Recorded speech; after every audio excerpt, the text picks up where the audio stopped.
everyone, video recipe time. It's been a while I've shared any detailed video recipe with you.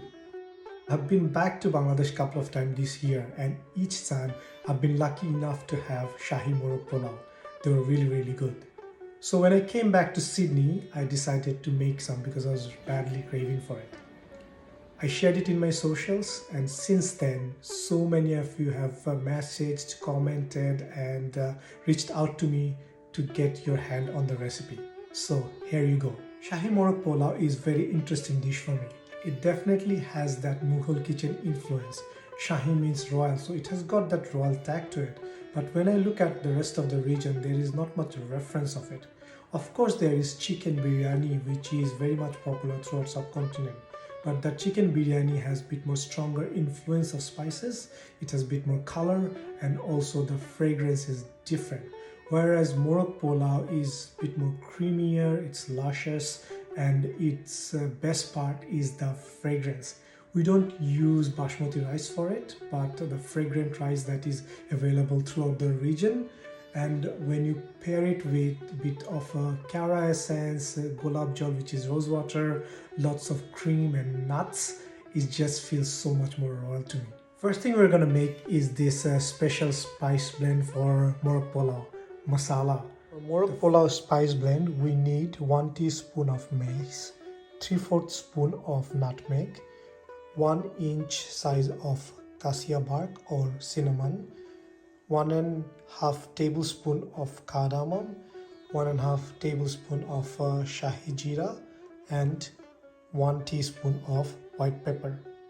First, put all the spices in a non-stick pan in low flame to get all the essential oils out.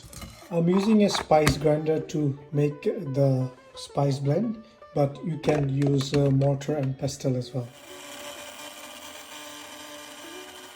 Now we need to prepare the chicken. For Morog Polau, we need definitely skinless chicken, and traditionally it's done with the chicken piece of the drumstick and the thigh together, and also chicken breast pieces with the bone in. So we need to prepare this a little bit. So the skin part is here. I'm going to take them off, but also it's important to release the joints and the tension on these drumsticks.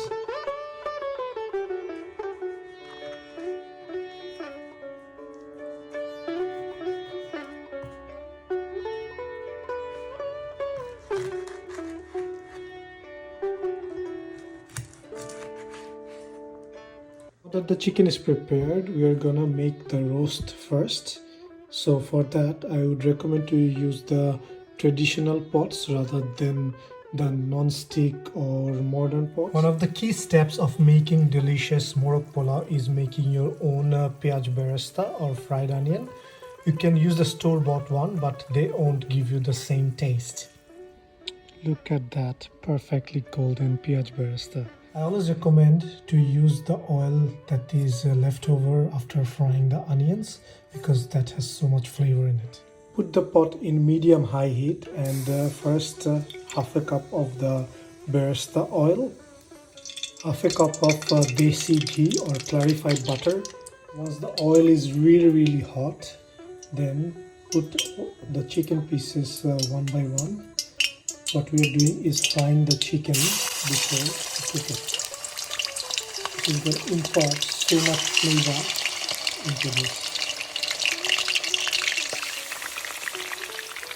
Once you have fried for a couple of minutes, then it's time to turn.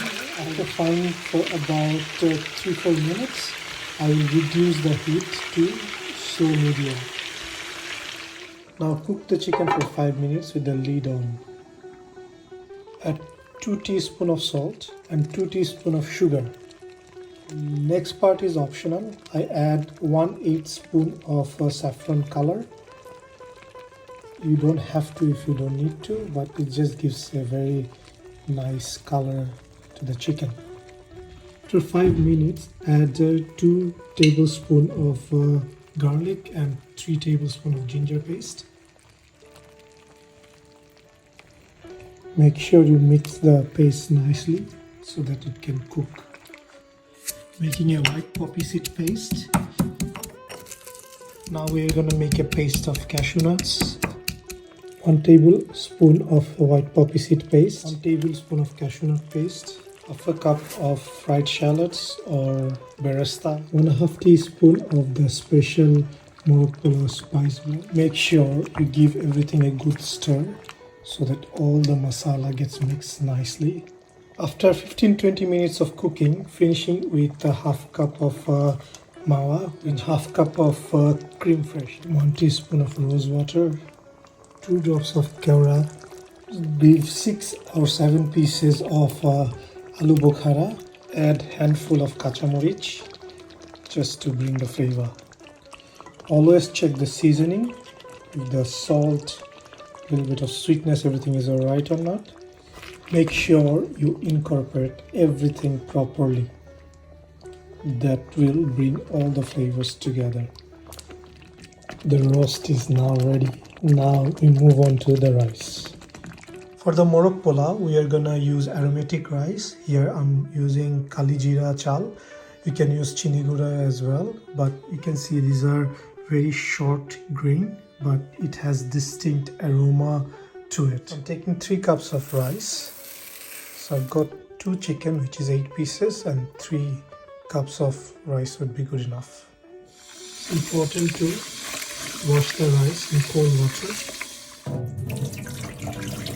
So keep on washing till the water is clear, not cloudy like this. Now you can see the water is clear and you don't need to wash the rice anymore.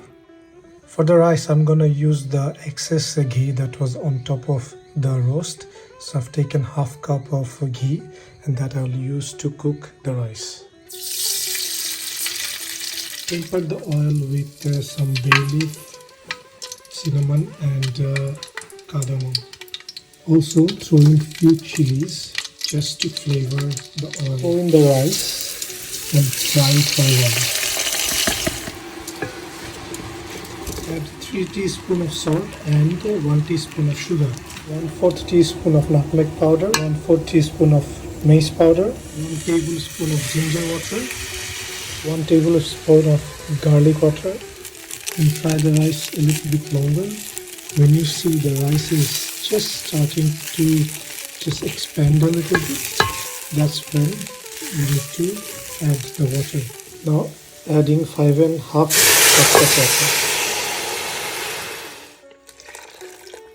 Rest half cup, I will add half cup of powdered milk into that water and mix well.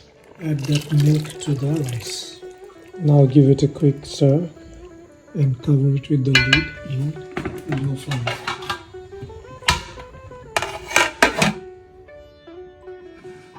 Now the rice is almost done. Now the fragrant rice and the chicken roast is ready. Now the layering process will start. First I'll scoop out some of the rice in a separate bowl. Look at that pulao, it's so jhorjhora and not overcooked at all. So now first layer of chicken will go in.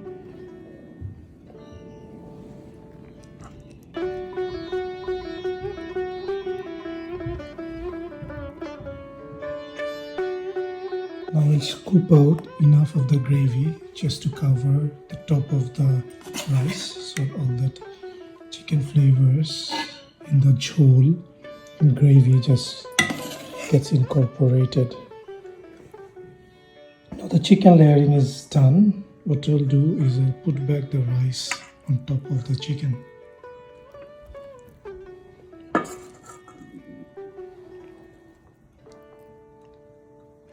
Now the second layer of chicken will go in.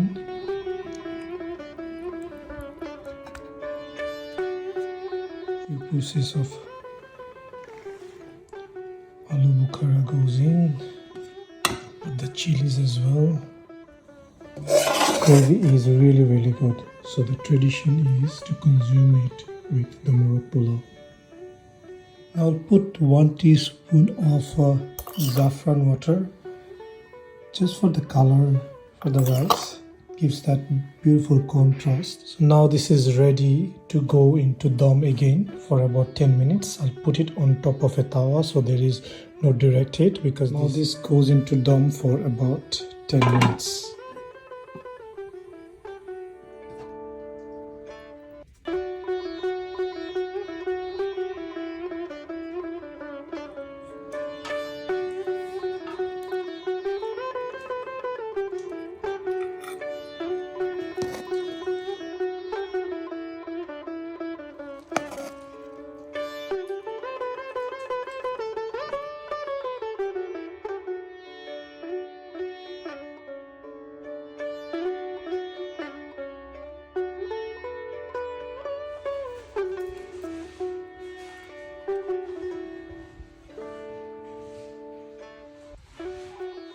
This is the Shahi Morog Polau. You can see how fantastic it looks. Served with boiled eggs and on top with Bereshta and some pistachios.